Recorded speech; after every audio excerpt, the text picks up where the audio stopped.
Hey, gang. Can't wait for you to hear this interview today with Ashley Monk. I love featuring folks who've really broken out of their 9 to 5 to just get into their zone of genius, start their own business, and serve others. And that is exactly what Ashley Monk has done. She started in the church arena, actually, with a 50,000 plus member community where she actually learned the skill set of marketing and sales, which I found really fascinating. But it is, the church industry is an industry all in its own. And she took those skills to the internet and launched her own marketing agency. She and her husband work together. They've got a little baby at home. They've launched their own online advertising agency. And I love her story, just an incredible journey and how they've been able to scale their business and help others scale their businesses and really problem solve and dial in on strategies for their clients to really overcome marketing challenges in the 2020 to 2022 world that we live in today.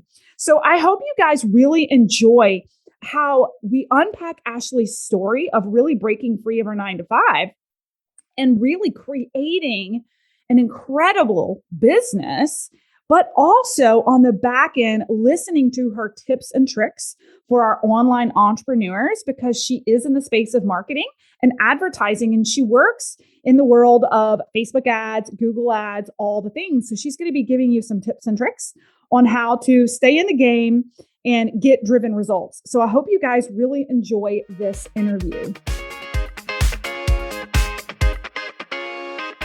Hey friend, Melissa Hinault here with the Burnout to All Out podcast. I'm a former multiple six-figure executive corporate burnout, feeling stuck in the life I built for myself. But using my corporate skills, I took to the internet and have built multiple 6- and 7-figure businesses, showing others how they can build a life they love. Now, on this podcast, I share stories of being an entrepreneur, a mom to my 3 amazing kids, and wife to my wonderful and supportive husband who supports all my wild and crazy dreams. My journey is taking grit and persistence and belief. And believe me, I'm still a work in progress that you may witness in real time, whether it's in our free Burnout to All Out Facebook community, or inside my mastermind, or even in my coaching programs, or maybe just right here on the podcast. I'm laughing and I'm crying with you. I've become a serial entrepreneur with a passion to inspire more burnouts to take the leap of faith and go all out and live out their dreams. Consider me your mentor in your head and on the go. So let's get started.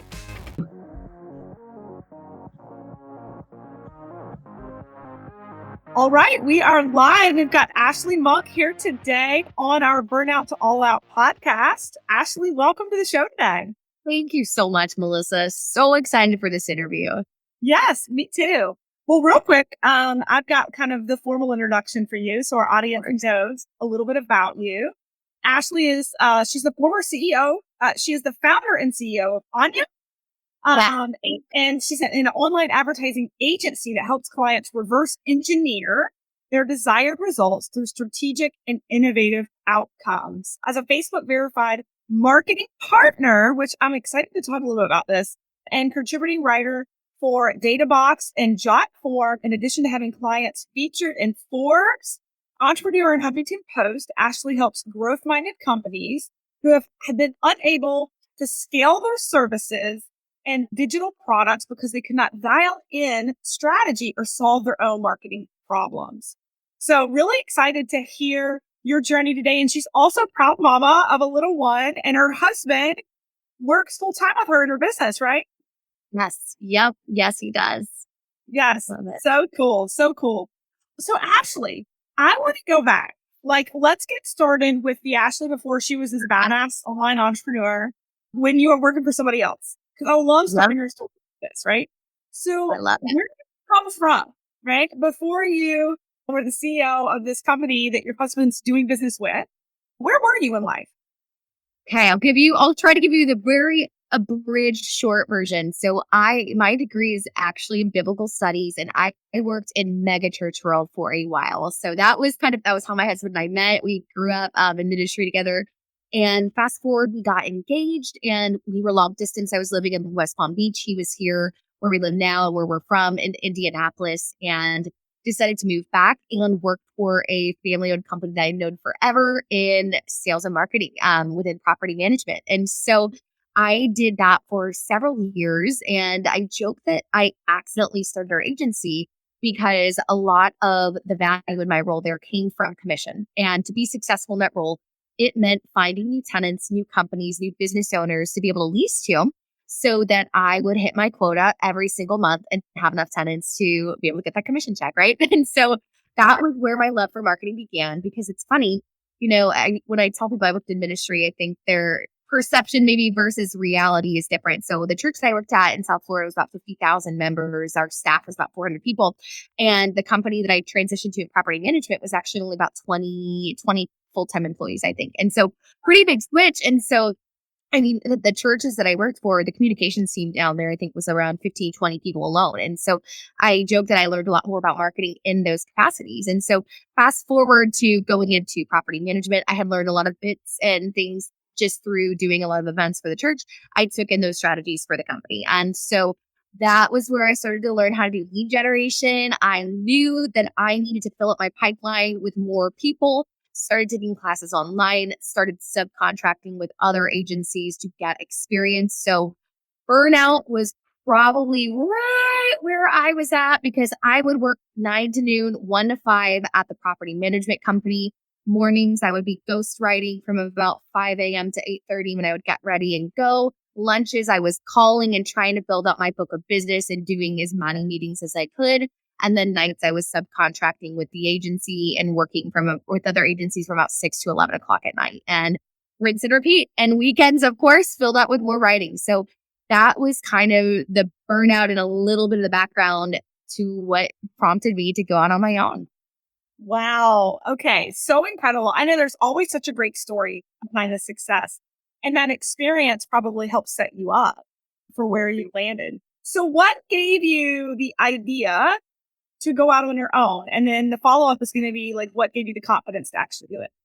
Such a great question. So the idea to go out on my own came when I was ghostwriting, and one of my articles got picked up by, I think that one was Forbes. And I was like, I was so excited because I was thinking, wow, my article was, like good enough to start getting featured. And I was writing for a few companies at that point, and I was really excited about that. But then I was like, oh, well, wait a second. Maybe I should pause for a second and maybe I should consider maybe there's more here. And the other factor was I was focusing so much on lead generation. I wanted to move up in the company that I was with at the time, and the company was changing directions. They kind of opted to go a different route. And so there weren't as many, because that was really my original intent was I want to be the senior marketing director at a large organization. That's where I kind of going to build. And so I was helping a lot of our tenants and the people that were leasing with us at the time, just when I was there, giving them tips on what I was doing for the organization to try their businesses. And it got to the point where a lot of them wanted to hire me. And so I started getting clients inside and kept all of that separate and was really upfront and transparent with my company about what I was doing because integrity is everything to me. And I wanted to make sure that we had very, very clear lines between what I was doing there and separating that work. And that was how I started to get my first clients. And it really did. I went part-time at that point. And then I think January of 2020, right before the pandemic, is when I went full-time into my business. Wow. Awesome. That's so awesome. How exciting. And so it wasn't like you just like went out on a limb and just jumped off the boat, right? It was strategic. Yeah. I worked with a coach at that point. That was the best investment that I had made at that point was when I hired a coach to tell me if it was really viable or not. And so working with that coach, she helped me go from full-time to part-time and then part-time to kind of crafting my exit plan. I left sooner than I intended, but I did finally kind of take the leap a little bit sooner and ended up being terrifying because it was about 6 weeks before the global shutdown was my last day at my job. So crazy timing. It ended up being good for the nature of what we did. Everyone had internals, so that it was. But at first, it was terrifying because we were doing a lot of event marketing for events that were no longer happening. But yes, it was calculated to a degree. And then the last point was just really trusting my intuition and trusting myself enough, because I was getting close to hitting my benchmarks of what I wanted to hit before I left. And then that coach opted to retire, and I started working with another coach, and he helped me really take the step to just kind of take out the training wheels and go all in. That's awesome. So I'm curious, how did you go through the process of finding a coach that helped navigate? Because that's kind of niche, right? To Yeah. a specific coach to help navigate from one career to starting another business. How did you go about vetting out a good coach for that? Oh my goodness. I was so blessed, and it really was like having that faith to just like really find who that person is. I was so lucky. I was so lucky. I was in a Facebook group, and I had been kind of toying with the idea because others had kind of recommended it to me before. And I just happened to see a post from someone that was talking about this business coach and endorsing her inside the Facebook group. So two of her clients that she was working with just spoke so highly of her. And I actually called her students and was like, hey, could I actually talk to you? What was it like to work with this person? And that's exactly what her niche was helping people go from side hustle to CEO. She was and still is, she's incredible, the CEO of a multi-million dollar healthcare company in Texas. She was Texas Businesswoman of the Year. She's incredibly successful. And she was just looking for a way to mentor up and coming female CEOs to bring on and pass the next generation on. And it just was, yeah. So I was looking in Facebook groups to try to vet people. And because her niche was that precise and that refined, that was what led to our work together. Oh my gosh, that is so cool. The power of social networking, right? Yeah, social networking and referrals too, and having that real life customer proof and like just the strength and the transformation of what she did for them is what showed me that could be possible for me too, and prompted me Yes. decision. Social proving and validation. I That love it. I love it. Okay. So it's not all roses being an entrepreneur, is it?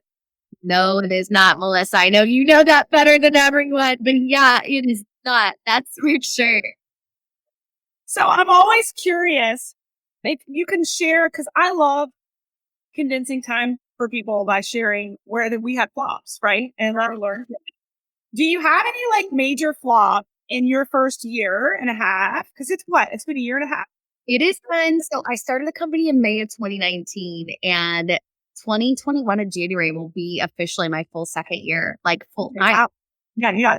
Yeah, so 2.5 years. And when it comes to flops, oh, I have so many. But the quote that I always love, and you mentioned it before we started talking, I mean, I always cling to never a failure, always a lesson. And one of the best coaches always told me too, that the only true failure is by not trying at all, because then you don't know. But the biggest one, oh my gosh, again, there are so many, and they've all been great learning lessons. The one that comes to mind right now that is the biggest has been hiring too quickly and hiring the wrong person. And, I think when we hit a point in our business and when we begin to grow, we want to bring more people onto our team. We want to be able to replicate it. And it's an amazing thing. And this year I hired two of the wrong people. And they were both, I made the same mistake twice, which is why I think that it's probably the biggest flop. I didn't know that was the mistake at the time, but I made the same mistake twice. It's so clear to say now. I hired based on acumen and not culture. And so the first person I brought in, I love her dearly. We're still very close to this day. She's fantastic. And the first person was a mishire because she was a fellow. She was also a business owner, and she was loving doing that. And she thought she kind of wanted to transition. But when it came to her culture, a big part of her culture is that even though we serve a lot of online companies, we are our team is all local. We are all a lot of the time for hybrid, but we're in the office, and we have probably one of the tightest team cultures in a lot of the companies that I've seen. But we're all local, and that's a huge contributor. And she was remote, and I think that she felt that. And there were some other things that just weren't a cultural fit. And then made the same mistake again. I wanted to grow and bring someone in quickly, especially because it was right around the time that my daughter was about 2 weeks old when this person had started, and then the next one, she was only a couple months old, and I wanted help. And so I made the mistake of not preserving the culture that we had built and hiring for that first, and then for school and active in secondary. And I brought someone in that just was not a good fit from a character perspective and for like just what we needed and what was expected. Perfect acumen, like perfect precision to be very successful in the role. And I saw how quickly that not bringing in those cultural fits can really, really affects morale. It affects your experiences with your clients. It affects everything from the top down. And so that was the biggest flop because truly, and again, there were so many lessons learned, but your culture, even if you're listening to this and it's you and you want to bring on your first VA, the person that you hire and anyone that you bring on is an extension of you and your brand, and you have to bring in those people so strategically. Yes. So good and so true. And I have experienced the same things myself. And, the other thing I think is really interesting in being in kind of the entrepreneurial space and like new business.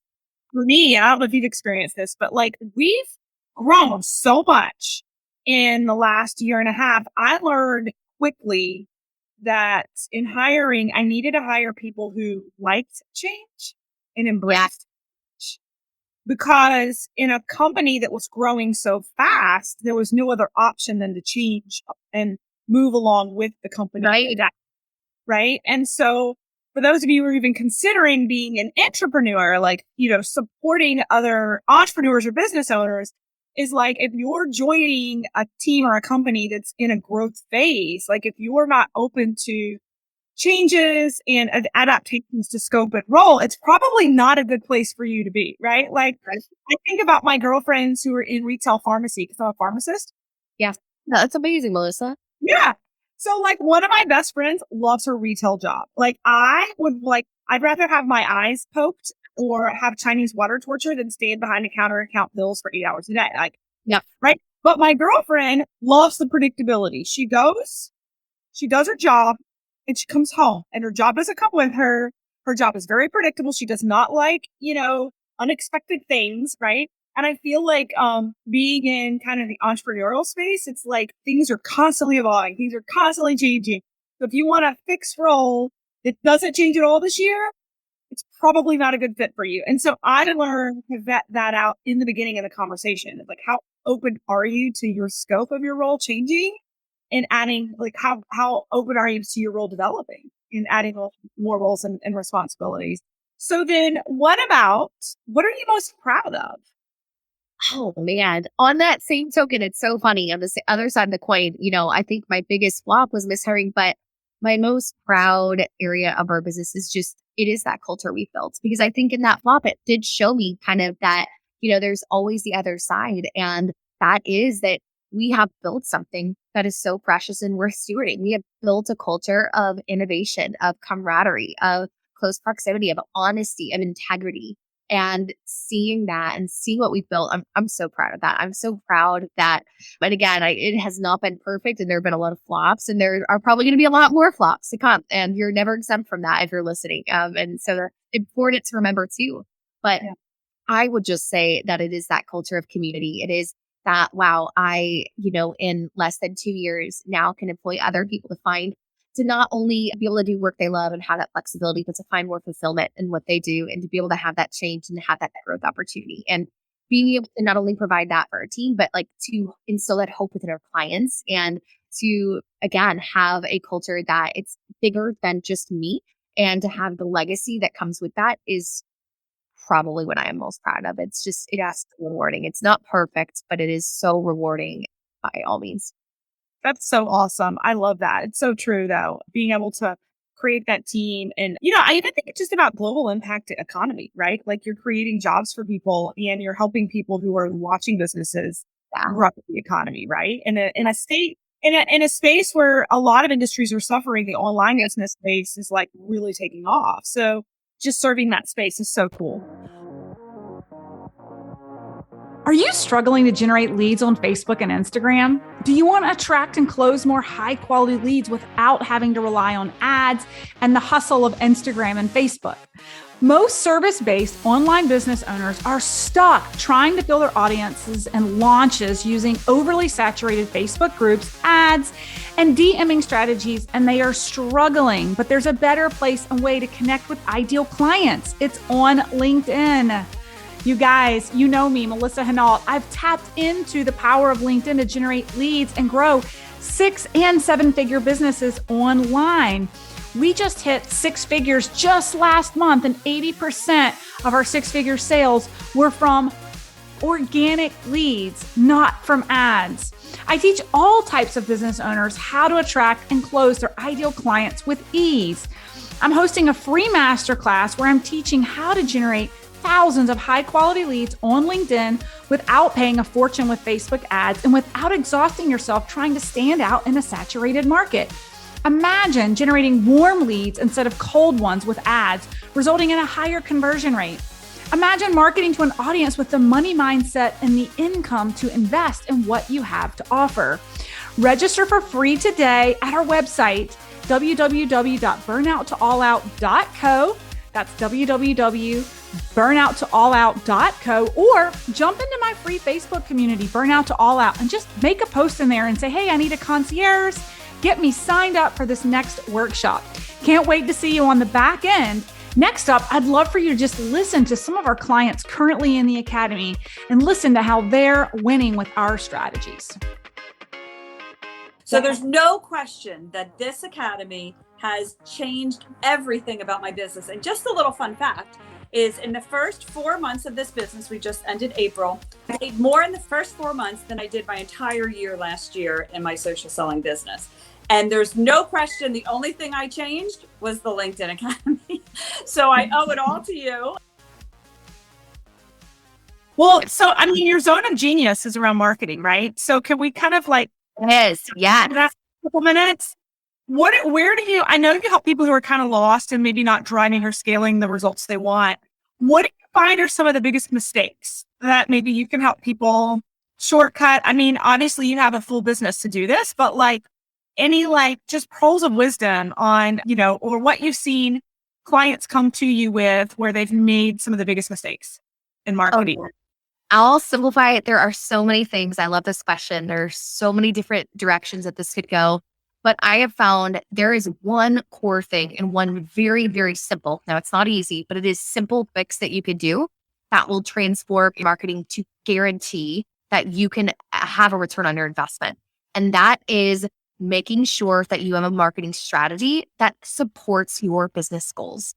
And to clarify on that, what I see happen all the time with clients and a lot of the work that we do, a lot of our trainings and workshops that we do focus on this.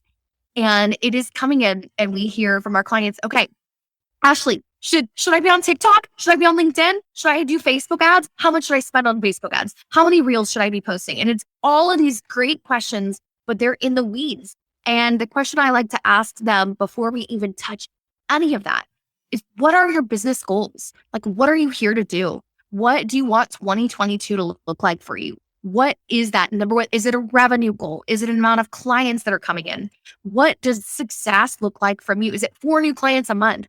And then it's, where are those clients hanging out? And if you have a strategy that supports those goals, that is the most effective thing you can do in your marketing. Because people come all the time, they're like, okay, I'm ready. We're ready to work with Anya for your Facebook ads. And I'm like, okay, whoa, like slow down. Just because someone told you you need Facebook ads, you may or may not, based on your business goals, based on what's working for you. And so when it comes to really creating your marketing plan and doing any of your efforts, the one biggest piece of advice and shortcut would be keeping it simple and knowing, what is your business objective? Where are your ideal clients most engaged? What's worked in the past, right? We don't want to reinvent the wheel. And let's figure out how to do more of that. And it may or may not be doing all the things that everyone's told you, but before you take all the advice from everyone, focus on those core things first and create a marketing plan around that. I joke that, people put their marketing plan, which is like all the things, right? You wouldn't, if you were trying to lose 15 pounds or trying to lose weight and get in really, really good shape, you wouldn't just, maybe you would, right? Maybe you just create this crazy diet and you're like, okay, I'm not going to eat any carbs. I'm not going to eat anything with gluten. I'm going to only drink water. I'm going to cut out my wine, right? And I'm going to work out 6 or 7 times a week. Well, you may lose weight, but it probably, one of two things would happen. You lose weight because you do it, and then you probably gain it all back because it's not, I mean, we're all busy and you probably would realize it's not sustainable. Or you just wouldn't even start because you'd feel so overwhelmed, and it may or may not work because every body type is different. Everyone's schedules are different. Everyone's food, like nutrition, the way that you respond to workouts.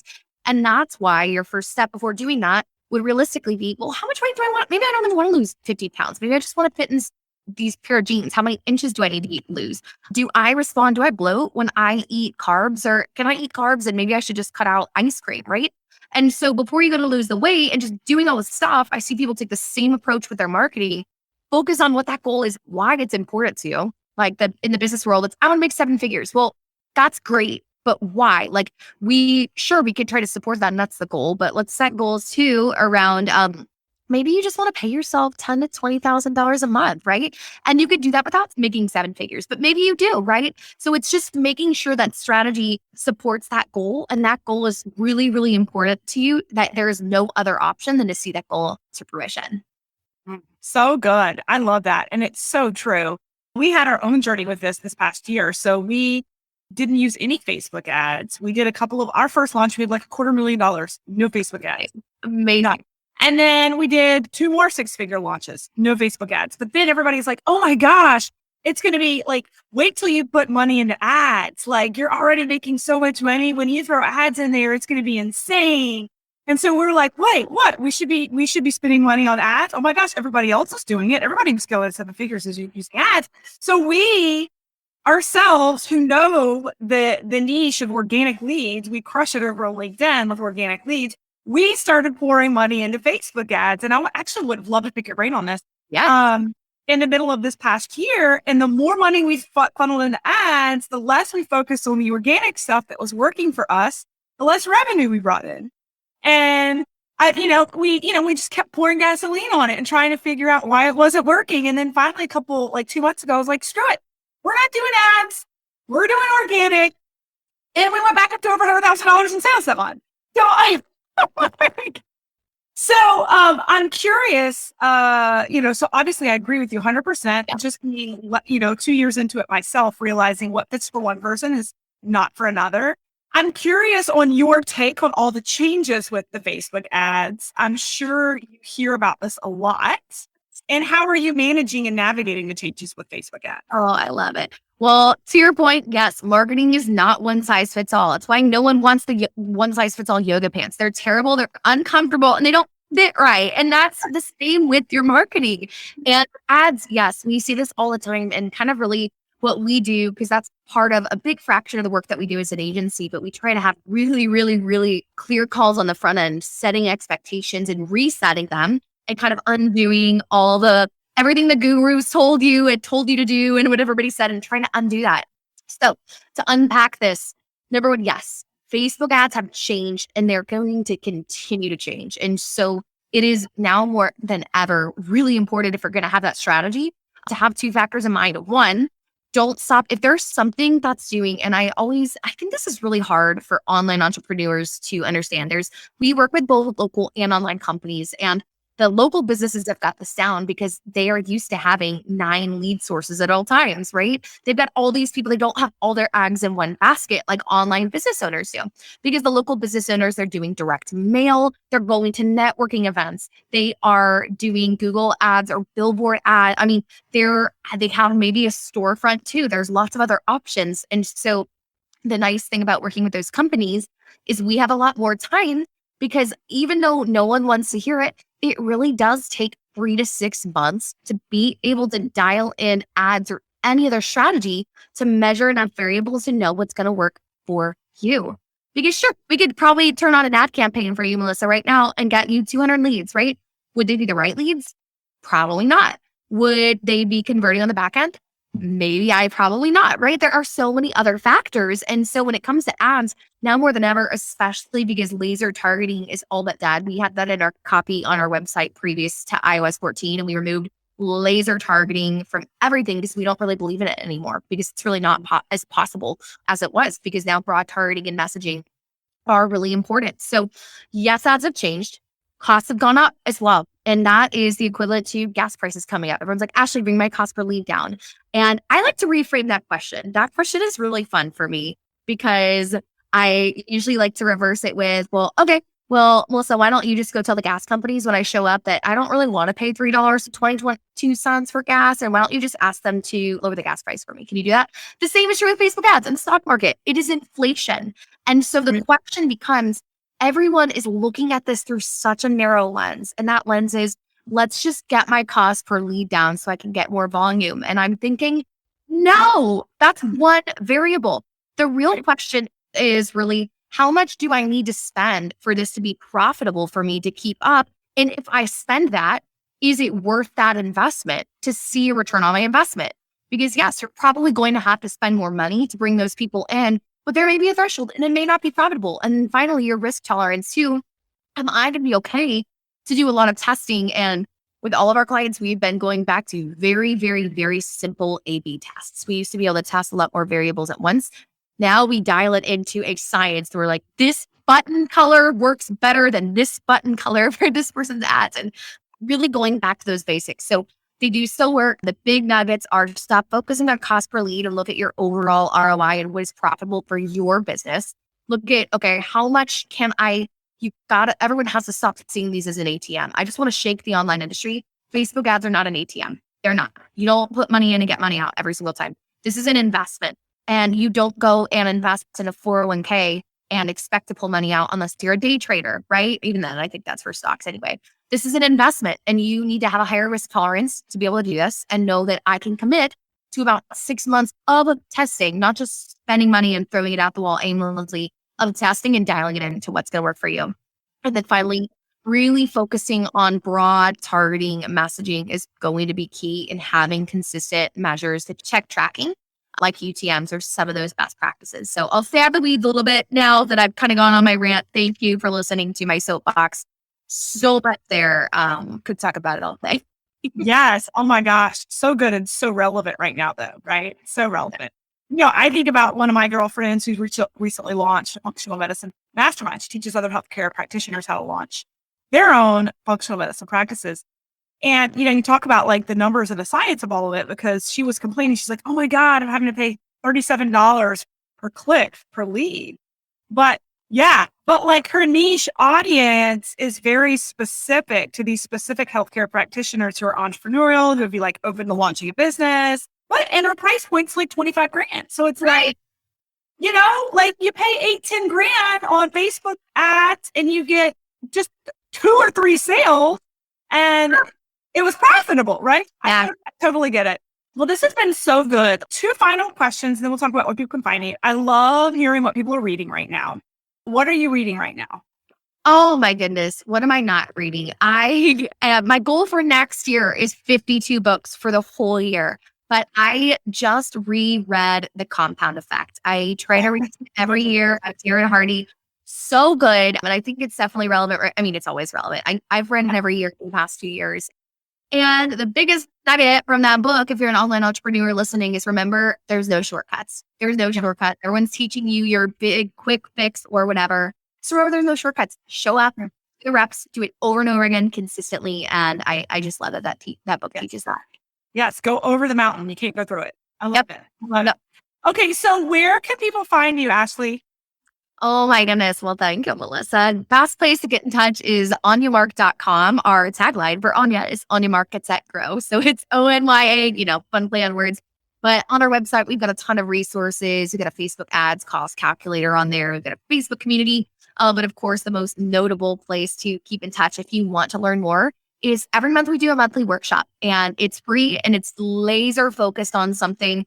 And the one we're doing in January, there's info on our website, is all about planning your 2022 marketing strategy. So it'll be a pretty big dive on what we talked about today. Awesome. So good. Well, thank you so much for coming in today and educating us on all things marketing, but then also inspiring with just your story, breaking free of burnout and living all out, just crushing life, running a business with your husband. I love it. I love it so much. Thank you, Melissa. Yes, thank you. Thanks for listening to the Burnout to All Out podcast. For free resources, materials, or information on my coaching services, go ahead over to livethefreelife.co. That's livethefreelife.co. Or check out our Facebook community at Burnout to All Out, and make sure you follow Burnout to All Out on Spotify and subscribe to iTunes. And it would truly mean the world to me if you paused for just a second, gave me that 5-star review of the show, and be sure to share this episode with any burnouts you think would be inspired to go all out after hearing this episode.